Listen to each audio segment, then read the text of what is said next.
আমার নিজের ভুলে আমি নিজের কিছু কষ্ট বাড়িয়ে ফেলেছি। দেখুন, নিজেকে শক্ত করতে হয়। বিপদ আছে, দুঃখ আছে, জীবনে অনেক হারিয়েছি, অনেক অনেক। একটা এই 32 বছরের জীবনে যা যা হারানোর দরকার সব হারিয়ে ফেলেছি।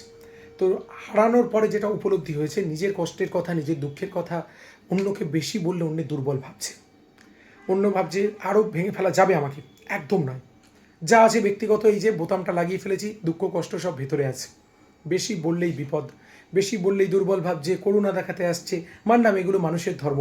এমন এমন বাক্য মানে বিদ্ধ করছে, ভাবতে পারবেন না। দরকার নেই। নিজের মধ্যে নিজে আছে, ভগবান আছেন। আমার স্ত্রীর মৃত্যু হয়েছে, আমার জন্য নয়। আমার মেয়ের ক্যান্সার হয়েছে, তার জন্য আমি দায়ী নই। এটা হয়েছে, আমার জায়গায় অন্য কারো হতে পারতো, আর একজনের হতে পারতো, হতেই পারে। আমি এটাকে অ্যাকসেপ্ট করছি। হ্যাঁ, কষ্ট আছে, এর জন্য প্রবল মানসিক কষ্ট আছে। সেই কষ্টেরগুলো যখন বলছি, উপদেশ দিচ্ছে কেউ, কেউ তার মতো করে মতামত চাপিয়ে দিচ্ছে, কেউ কর্মফল বলে দিচ্ছে। আরে বন্ধু, তোমার জীবনে কি এটা আসতে পারে না?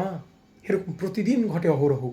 আমি বলি না, স্বস্তি বার্তা মোটিভেশন প্রোগ্রাম, মোটিভেশন চলছে, শেষ পর্যন্ত লড়াই চলবে। কে কী বললো, কে কী করলো, কোনো দেখার নেই। হ্যাঁ, জীবনে আমি অনেকবার ঠকি, বিশ্বাস করে ঠকি, ভুল মানুষকে বিশ্বাস করে ঠকে গেছি, সেগুলো হয়েছে।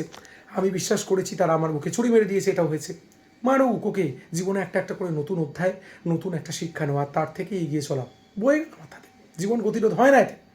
যেটা হয়েছে হয়েছে, এই যে এত বড় মৃত্যুর ধাক্কাগুলো আমি সহ্য করে সোজা হয়ে দাঁড়িয়ে রয়েছি। আমার জায়গায় অন্য কেউ থাকলে এতক্ষণ পাগল হয়ে যেত।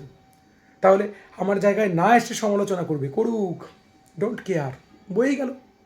চলবে চলবে বন্ধু, নিজেকে সোজা রেখে চলতে হবে। যখন থাকবো না, তখন এই কথাগুলি স্মৃতি থাকবে।